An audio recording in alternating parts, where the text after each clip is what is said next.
Assalamualaikum warahmatullahi wabarakatuh. Yang terhormat Bapak Abdullah Mubarak selaku dosen pembimbing mata kuliah Hukum Bisnis dan Regulasi. Pada kesempatan kali ini kami dari kelompok 4 ingin mempresentasikan terkait materi waralaba atau franchise. Di sini kami beranggotakan saya Sabrina Yuniar dan ada dua teman saya yaitu Denia Azara dan Witri Putri Tias. Selanjutnya kita masuk ke apa itu waralaba atau franchise. Waralaba adalah sebuah franchising adalah sistem pemasaran barang atau jasa antara pemilik merek, yaitu franchisor, dengan pihak yang ingin membuka usaha, individual ataupun badan yang didasarkan pada kerjasama bisnis untuk menggunakan merek tersebut.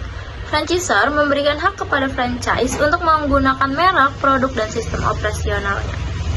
Selanjutnya ada karakteristik yuridis dari franchise. Yang pertama ada unsur dasar, yaitu ada franchisor yang mempunyai merek, ada franchise yang menggunakan merek dan bisnis itu sendiri.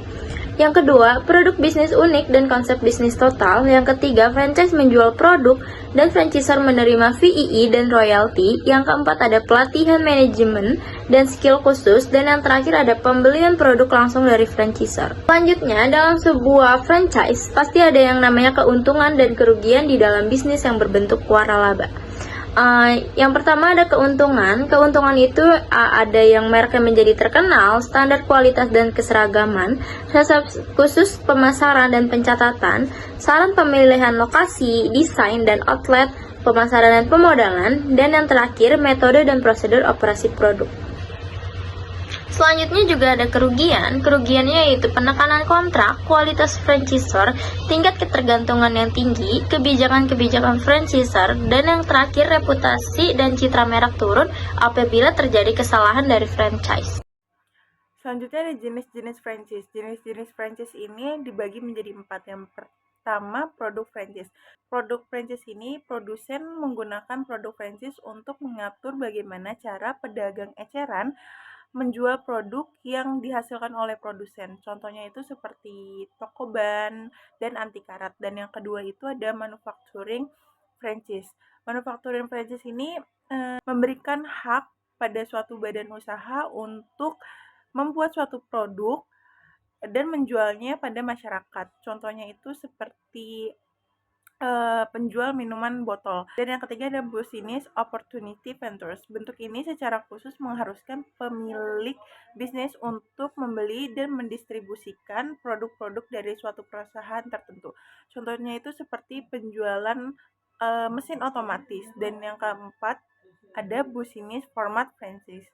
Perusahaan menyediakan suatu metode yang telah terbukti untuk mengoperasikan bisnis bagi pemilik bisnis agar menggunakan nama dan merek agang dari perusahaan tersebut. Selanjutnya ada keagenan. Keagenan itu adalah hubungan antara dua pihak yang disepakati dalam perjanjian di mana salah satu pihak agen mewakili pihak lainnya seperti prinsipal. Dan yang kedua ada distributor. Distributor ini kegiatan jual beli atas nama sendiri dan secara langsung mendistribusikan barang serta mendapatkan kompensasi berdasarkan markup atau yang bisa disebut dengan harga. Selanjutnya ada biaya-biaya dalam transaksi franchise. Yang pertama itu ada royalti, merupakan pembayaran oleh pihak franchise kepada pihak franchisor sebagai imbalan dari pemakaian hak franchise oleh franchise. Dan yang kedua ada franchise fee.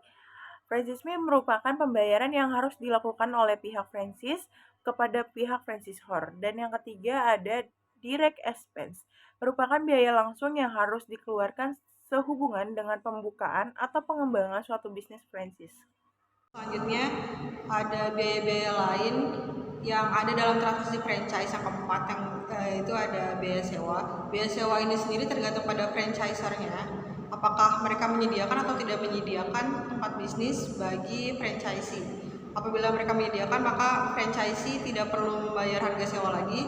Namun apabila mereka tidak menyediakan, maka franchisee perlu untuk memberikan sejumlah harga sewa kepada pihak franchisor untuk menyewa tempat berbisnis. Lalu selanjutnya ada marketing dan advertising fees. Marketing dan advertising fees ini dibayarkan oleh pihak franchisee apabila pihak franchisor itu melakukan marketing dan iklan untuk mempromosikan penjualan dan bisnis mereka. Lalu selanjutnya ada assignment fees. Assignment fees itu di sini dibayarkan oleh pihak franchisee apabila pihak franchisee ini ingin mengalihkan bisnisnya kepada pihak lain. Jadi di sini pihak franchisernya akan menerima manfaat berupa pembayaran pemasukan dari pihak franchisee untuk membantu melakukan pelatihan atau membuat perjanjian baru oleh pihak franchisee yang baru. Ini ada dasar hukum franchise. Dasar hukum franchise ini yang pertama ada perjanjian khusus. Jadi di sini ada perjanjian khusus yang digunakan sebagai dasar hukum untuk mengatur franchise itu sendiri. Bagaimana mereka melakukan penjualan, bagaimana mereka memulai bisnis, bagaimana mereka menjalankan bisnis itu ada dalam peraturan khusus. Lalu yang kedua, ada perjanjian sebagai dasar hukum. Perjanjian sebagai dasar hukum ini terjadi antara pihak franchisee dan pihak franchiser. Jadi mereka membuat perjanjian yang telah disepakati oleh kedua belah pihak. Baik, selanjutnya ada hukum keagenan sebagai dasar hukum. Di sini isinya itu ketentuan-ketentuan yang bersifat administratif. Juga berisi tentang hubungan bisnis internal antara pihak franchisee dan franchiser. Jadi apakah pihak franchisee itu bisa disebut sebagai agen yang ikut dalam bisnis pihak franchiser atau tidak, seperti itu teman-teman. Selanjutnya ada undang-undang merek, paten dan hak cipta. Di sini digunakan untuk menyelesaikan masalah-masalah tentang merek, paten, hak cipta yang berhubungan dengan bisnis franchise tersebut. Lalu selanjutnya ada perundang-undangan lain sebagai dasar hukum. Jadi di sini pihak franchiser maupun franchisee dapat memilih undang-undang lain yang sekiranya dapat membantu mereka dalam menyelesaikan masalah-masalah yang berhubungan dengan bisnis tersebut. Baik, selanjutnya ada tertib hukum franchise.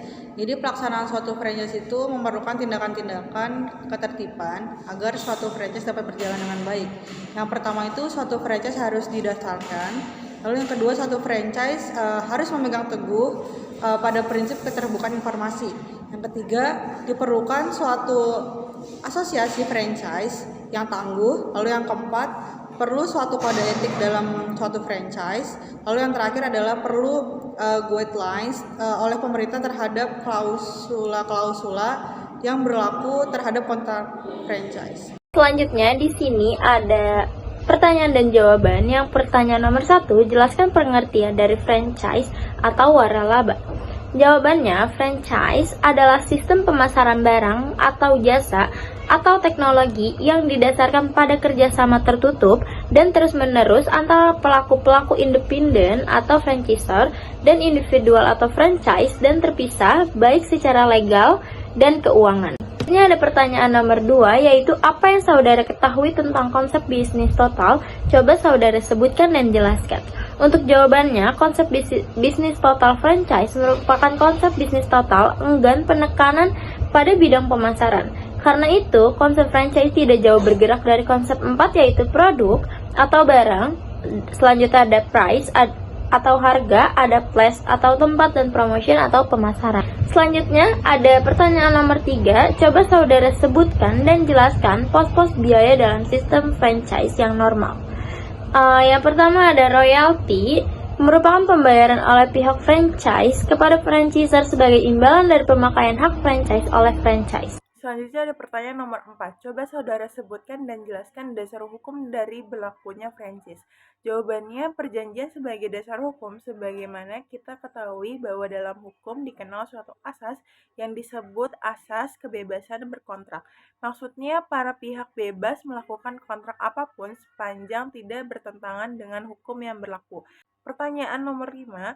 Agar dapat ketertiban secara hukum bagi pelaksanaan franchise, diperlakukan tindakan-tindakan ketertiban. Coba saudara jelaskan.